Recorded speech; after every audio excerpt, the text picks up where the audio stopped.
আরে ভাইয়া বাস থামাও।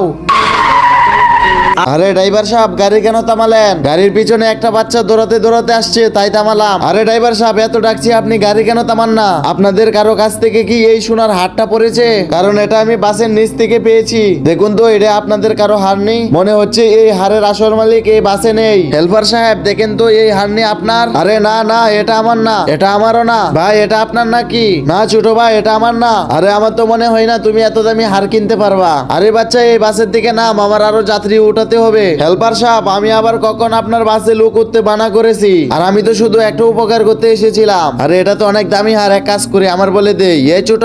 জি আঙ্কেল। আরে এটা তো আমার হার, মনে হয় পড়ে গেছে।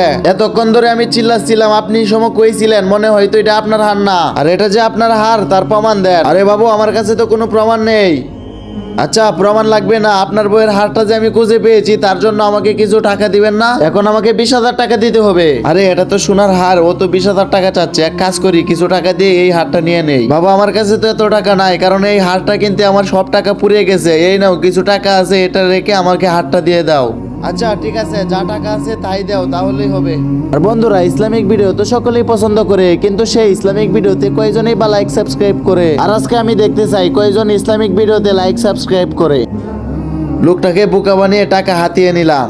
আরে এটা দিয়ে আসল চেন না। আরে আমি কি করলাম? আর বন্ধুরা তোমরাও কিন্তু লোভে পড়ে এমন বোকামি করবে না, অবশ্যই সবসময় সতর্ক থাকবে, না হয় তোমার সাথেও এমন হয়ে যেতে পারে।